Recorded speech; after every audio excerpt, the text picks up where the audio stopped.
Olá, sejam bem-vindos ao JR Business. O programa de hoje vai falar sobre construção civil, sobre mercado imobiliário.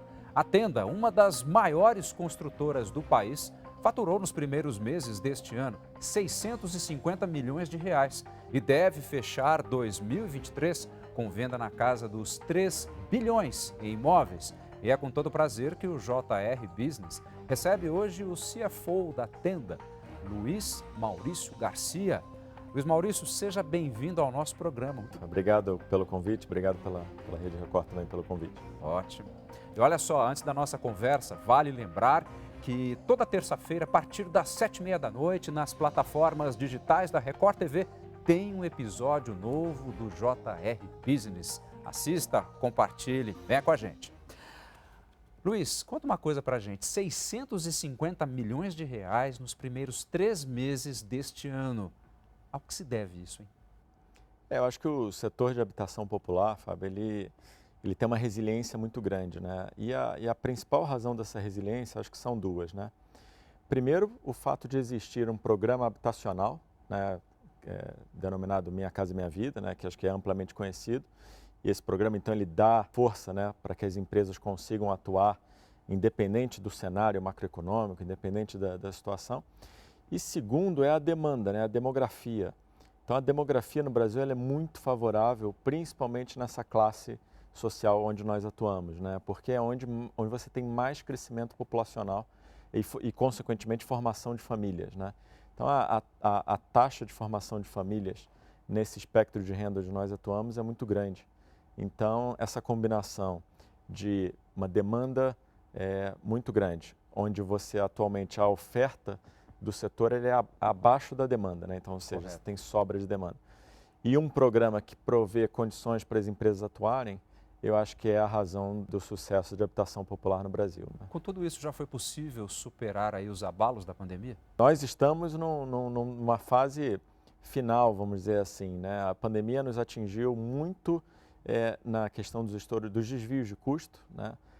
Porque custos, né, por exemplo, de aço, de cimento, Desregulou tudo. subiram muito na pandemia. Alguns desses insumos, né, são atrelados a commodities e, consequentemente, você teve o câmbio, você teve inflação global, que foi muito alta, né? Então, isso se refletiu nos custos também. Mas acho que, como nós vemos aí, a inflação no Brasil já vem bem acomodada e, consequentemente, os custos insumos da construção civil também. Então, com isso, acho que o setor caminha para uma normalidade de custos e isso é muito bom, porque o nosso cliente ele não tem como assumir uma imprevisibilidade de inflação, né? Então, nós não temos como transferir para o preço, de uma forma muito rápida, grandes oscilações de Certo. custo.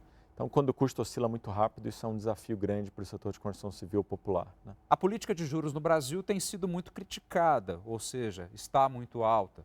Agora, isso de certa forma influencia no negócio de vocês, que depende majoritariamente do Minha Casa Minha Vida? Felizmente não, Fábio, porque o programa Minha Casa Minha Vida, as unidades são financiadas usando recursos do Fundo de Garantia, do FGTS. E, consequentemente, então, não há uma flutuação da taxa de juros, né? Dado que o Fundo de Garantia ele tem uma remuneração fixa mais TR, então a única oscilação é a TR, que é uma oscilação pequena, e, consequentemente, o financiamento que ele é concedido aos clientes, né, do programa Minha Casa Minha Vida, ele também é fixo, é atrelado à TR, que, como eu disse antes, a oscilação é muito pequena e é um impacto muito baixo no todo, mesmo quando ela está positiva, né? Agora ela tende a ficar até zerada. Então, com isso, o impacto da taxa de juros no mercado de baixa renda, ele é praticamente nulo. Agora, vocês têm conseguido, dentro dessa perspectiva, como nós falamos agora, 650 milhões, com mais um programa muito otimista, digamos assim, de vendas para o fim do ano. Mesmo assim, não está atrelada a essa circunstância atual dos juros que tanto preocupa. Porém, houve esses dias um anúncio por parte do presidente da República que deve aumentar o teto do Minha Casa Minha Vida. Consequentemente, para vocês, abre-se uma nova modalidade de negócio ou fica melhor dentro desse nicho que vocês já atuam tão bem? Não, sem dúvida nenhuma, essa reformulação do programa, né, o novo Minha Casa Minha Vida, ele vai ajudar muito. São 4 mudanças muito importantes, Fábio, principalmente. Primeiro, o aumento do subsídio, que ele ajuda, como as famílias normalmente não conseguiram acompanhar essa pressão de custos, né, que consequentemente se reflete em preço no setor, o aumento do subsídio faz com que as famílias voltem a ter um melhor equilíbrio. Então, o aumento do subsídio, o aumento do limite de teto de preço.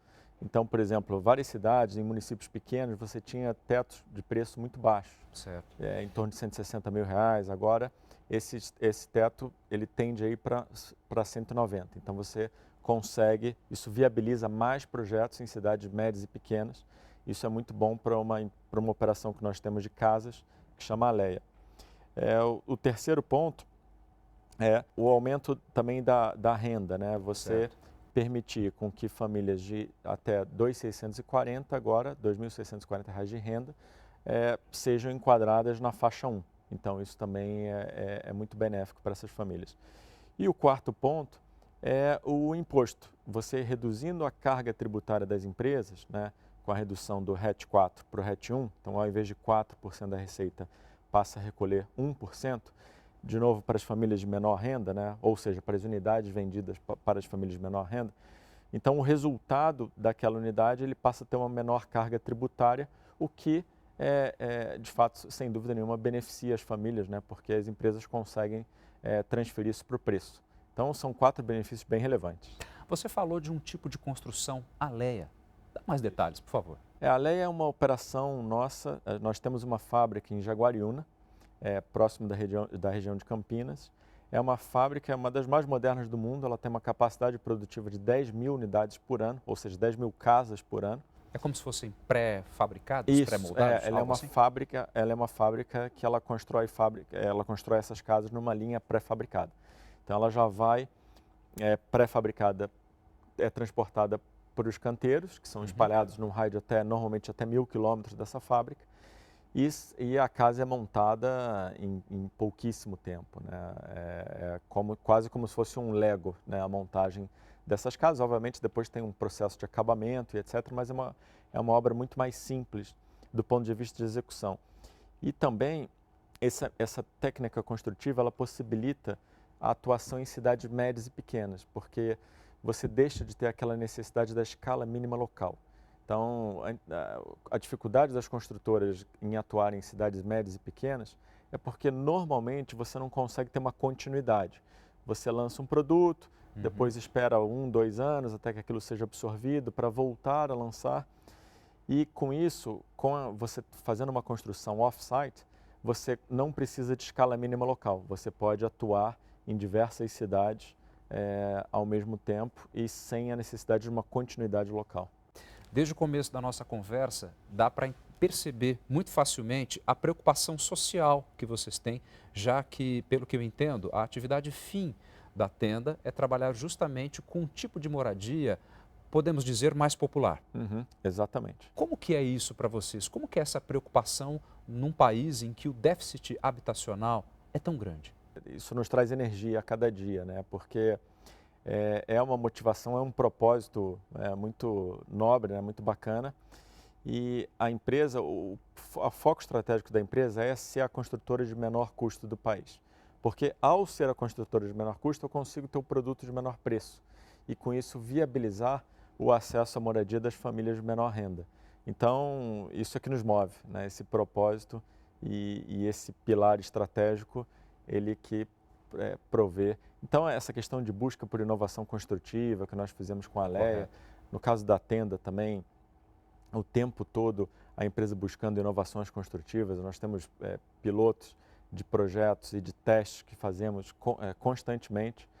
Então, eu acho que essa busca constante por inovação e reduzir o custo de construção, ela sempre visa ter um produto acessível para o cliente, né? Quando a gente dá um passinho à frente e vai buscar mais informações sobre a tenda, naturalmente pela internet, a gente percebe que vocês trabalham muito bem e de uma maneira muito palpável o conceito de que o sonho da casa própria é possível, né? É muito fácil de se perceber isso logo no começo. É uma responsabilidade tanto, né? Grande, grande. Porque é um desafio, né? É um desafio muitas vezes ter esse equilíbrio entre o que é a viabilidade financeira do nosso cliente. Nosso cliente tem uma renda média de R$ 2.900. Então, é pouco acima de 2 salários mínimos, né? Então, e o nosso preço médio de vendas é de R$ 200 mil. Uhum. E esse cliente, então, normalmente ele consegue financiar 70% do valor do imóvel e os outros 30%, que são, portanto, na média R$ 60 mil, ele consegue pagar através de um subsídio, né, provido pelo programa federal, do governo federal, Minha Casa Minha Vida. Muitas vezes somado a um programa estadual ou municipal que complementa, aqui em São Paulo, por exemplo, nós temos o Cheque Moradia, complementa o programa do governo federal. Então, essa questão de unir forças é muito importante. E esse cliente também usa o fundo, o FGTS. Então, Correto. ele resgata o saldo dele e o restante nós financiamos, né, para esse cliente, para viabilizar essa compra. Desde 2017 que a Tenda tem o capital aberto, ou seja, podemos investir de alguma forma na Tenda. Como que isso contribuiu e tem contribuído para o crescimento de vocês, para a capilaridade do negócio? O acesso ao mercado de capitais, Fábio, ele tem duas vantagens muito grandes, né?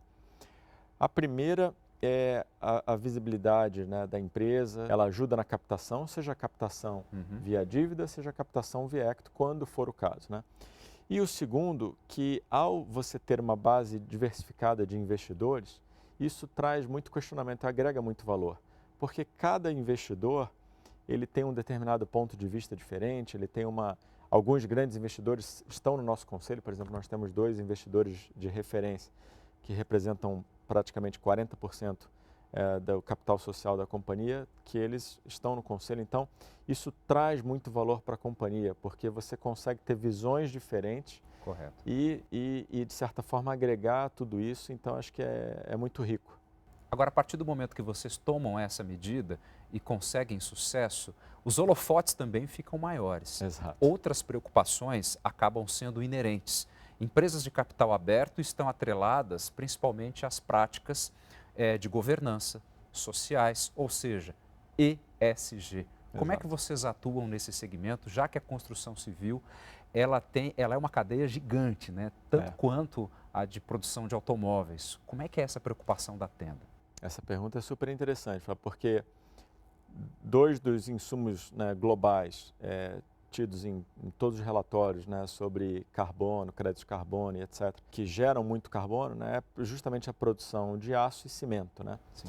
Que é muito utilizada na indústria da construção civil, né? Então, com isso, ao você inovar e tentar ter uma construção mais eficiente, com menos desperdício, que é o que nós estamos o tempo todo, né, fazendo na Tenda, e essa inovação na Alea, que a Alea é wood frame, né? Então são madeiras de florestas plantadas, né? Sim. Então, assim, reflorestamento. o reflorestamento, assim como usa na indústria da celulose, por exemplo, né? Então nós usamos basicamente a madeira de pinos de reflorestamento, são florestas certificadas, né? Nós buscamos, né, fornecedores que tenham certificações para essa agenda de ESG, além de todo o impacto social da empresa, que acho que é o mais importante, né?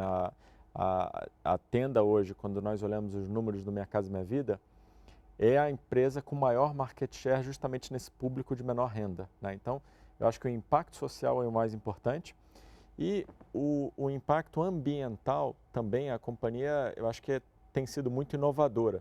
E a Alea é um grande exemplo, né? Você produzir, nós temos a ambição de chegar a produzir 10 mil casas no Brasil com essa fábrica, através de madeira de reflorestamento, né? Ou seja, muito inovador, né? Luiz, nós falávamos dessa modalidade de construção que, sinceramente, muito me chamou a atenção. Vocês estão trabalhando com madeira. Sempre quando a gente pensa em construção, a gente pensa em concreto. Vocês saíram da casinha, literalmente. Exatamente. É isso aí, Fábio. Essa é uma técnica e o mais incrível, Fábio, que eu convido você a ir visitar um projeto nosso, ou ir visitar a fábrica, onde nós temos 2 casas modelo, eventualmente até 4, porque nós ficamos testando novas tipologias. Vou com o maior prazer. E é incrível, a percepção de qualidade, a percepção acústica e todo o teste térmico é muito superior ao concreto, porque essa madeira nós usamos na parede 7 camadas. Então, também tem uma camada que ela não deixa entrar umidade, mas ela deixa sair o calor. então, que é uma membrana muito moderna. Então, é uma técnica realmente muito, muito inovadora. Qualquer teste cego, vamos dizer, entre aspas, né, que a pessoa não tenha conhecimento que aquela casa é de madeira, a percepção de qualidade é muito superior, é incrível. Luiz, eu estou curioso agora para conhecer um pouco mais sobre a sua carreira. Quanto tempo você já tem de tenda? De tenda, eu tive duas passagens, né, pela tenda, porque eu trabalhei na Gafisa 2009 a 2011, quando a Gafisa havia adquirido a tenda. A tenda, sim. Então eu estava no grupo e voltei agora no ano passado, né, quase, daqui a pouco completa um ano. Então esse meu retorno, ele ainda é curto, mas eu tive essa passagem lá atrás. Mas o mais interessante é que eu tenho uma carreira, vamos arredondar aí 25 anos, né? E essa carreira é metade no mercado financeiro e metade no mundo corporativo, onde eu antes trabalhei, além da Gafisa, empresas como Aracruz, que hoje faz parte da Suzano, Ipiranga, que hoje faz parte do grupo Ultrapar, e a Claro Telefonia Celular, né? Então, por exemplo, são nomes de empresas com os quais eu passei. Qual que é a sua formação acadêmica, Luiz? Eu sou formado em economia. Em economia. Quais são os grandes desafios de você conseguir trabalhar no ramo da construção civil da maneira com a qual vocês fazem no Brasil? Vocês atuam em 10 estados, trabalhando com habitações voltadas para um público, como você mesmo disse, de menor renda. Qual que é o desafio de vocês maior na hora que vocês colocam esses prédios em pé, hein? O maior desafio é você formar a equipe, Fábio. Formar a equipe. Eu acho que a companhia tem uma preocupação constante, não só com a qualidade do produto, mas também com o custo, né? E o custo passa muito por aquela equipe local, porque no final do dia, uma construção, apesar do esforço da companhia de tentar padronizar para mitigar risco de desvios, no final do dia é uma obra, né? E aquela obra ela tem decisões ali diárias, né? No canteiro de obra, né? Chamada assim. E essas decisões elas podem impactar muito o custo, né? Tanto positivamente quanto negativamente, né? Ou a falta de uma decisão também, né? Então, às vezes, você pode ter a ausência de uma decisão que teria levado a uma economia de custo relevante. Então, essa constante formação de equipe e o interessante de estar em 10 estados espalhados pelo país inteiro, nós estamos desde do Rio Grande do Sul até Fortaleza, é que nós também conseguimos fazer benchmarks internos. Certo. Então, melhores práticas, né? Bom, o que um determinado engenheiro, um determinado colaborador de uma obra lá de Fortaleza trouxe, que uma obra em São Paulo, no Sul, onde quer que seja, não está fazendo e vice-versa, né? Então, acho que essa busca pela melhor prática e por uma, vamos dizer, competição saudável interna, ela é fundamental, né? Luiz, a partir do momento que você se propõe a fazer moradias populares a preços muito mais acessíveis do que, às vezes, os praticados em outras regiões por outras construtoras, eu acredito que vocês devam ter uma preocupação, me corrija por favor se eu estiver errado, a respeito do que vocês oferecem para manter a qualidade que você acabou de mencionar com o custo que vocês vão conseguir oferecer, sabendo que entre qualidade e preço existem variáveis e variáveis que fazem com que muitas vezes os preços sobem e vocês não podem, às vezes, disparar isso aí para o cliente. Como é que é equilibrar essa equação? O mercado brasileiro já consegue abastecê-los com os insumos necessários ou muitas vezes tem que importar? Não, via de regra, nós não importamos, Fábio. E você sabe que esse é um ponto curioso, porque muitas vezes isso está correlacionado. Por exemplo, há alguns anos atrás, nós mudamos a nossa porta, porque imagina, nós chegamos a lançar 20 mil unidades por ano, né? Então 20 mil unidades. Por ano? Por ano. Se você colocar aí 4 portas, né, por apartamento, aí você já consegue ter um número, 80 mil. Então é uma quantidade de portas enorme, né? Então, em algum momento lá atrás nós simplificamos um pouco a porta e isso começou a ter uma crítica do cliente e isso começava a gerar uma manutenção. Então, ele gera um gasto, você economiza num primeiro momento, depois você tem um gasto de manutenção a mais. Nós temos uma reunião de operações mensal que fala justamente, para falar justamente da assistência técnica, né? O que é a incidência, o que está acontecendo, o que é o NPS do nosso cliente, como é que ele está percebendo a companhia. e os números, felizmente, estão melhorando bem. E porta foi um assunto que nós discutimos ontem, né? Então, nós trocamos a porta, estamos usando uma porta de melhor qualidade, ela não gera assistência técnica. Então, no final do dia, você gasta um pouquinho mais no presente, mas deixa de gastar, né, também no futuro. Então, uma troca, né? É um desafio constante, Fábio, mas eu diria que você não é contínuo, né? Ele vai acontecer sempre. Porque em determinado momento, um fornecedor que hoje está bom, ele pode não estar mais daqui a pouco, né? Então, quer dizer, então, que essa linha de raciocínio se estende para os outros produtos, para os outros materiais que vocês usam dentro da linha de construção. Exatamente. Atualmente, vocês têm quantas obras no Brasil? Porque para quem atua em 10 estados, deve ter muita coisa. Tem, em torno de 130 obras. Né? 130? É. E qual é a quantidade de colaborador que vocês têm para conseguir dar conta de tudo isso? Ele oscila bastante, né? Mas no último release, em torno de 4.500. 4.500? É. Onde é que vocês têm mais obras hoje? São Paulo. São Paulo? São Paulo, exatamente. Milhares de unidades aqui. Exatamente. São Paulo representa algo próximo de 40% do nosso volume. Mais na capital? Está espalhado pelo interior? Como é que está? É principalmente capital e pega a região metropolitana, mas nós temos muita atuação na capital. Como é que estão os planos para vocês nesse ano de 2023? Um ano que chega com novidades e um ano que chega também com novos desafios. Como é que a Tenda se posiciona? O ano começou muito desafiador para a companhia em função do prejuízo que nós tivemos em 2022, esse prejuízo decorrente muito dessa questão dos aumentos de custos que nós falamos no início. Então, consequentemente, esse prejuízo resultou num consumo de caixa que resultou na alavancagem da companhia. Mas, felizmente, já divulgamos o resultado do primeiro TRI, como você bem mencionou, Fábio, e já mostramos uma melhora. Então, acho que essa tendência, e ela está até implícita no nosso guidance, né? Nós divulgamos um guidance que mostra uma melhora de margem e ela vem acontecendo, né? E também uma melhora de volume, como você mencionou, que vai até 3 bilhões de venda no ano. Então, tanto o guidance de venda quanto o guidance de margem, eles refletem essa melhora que, consequentemente, refletem a nossa expectativa, né? E essa expectativa, ela está positiva, como refletido nesses dois indicadores divulgados ao mercado. Tá ótimo. Luiz, muitíssimo obrigado pelas suas informações. Foi um prazer recebê-lo aqui no JR Business. Viu? Muito obrigado mesmo. Prazer foi meu. Obrigado a você. O JR Business, nosso espaço para falar de negócios, de histórias de sucesso, vai ficando por aqui. Lembrando que toda terça-feira, a partir das 7h30 da noite, nas plataformas digitais da Record TV, tem um episódio novo do programa. Muitíssimo obrigado pela sua companhia e até o próximo.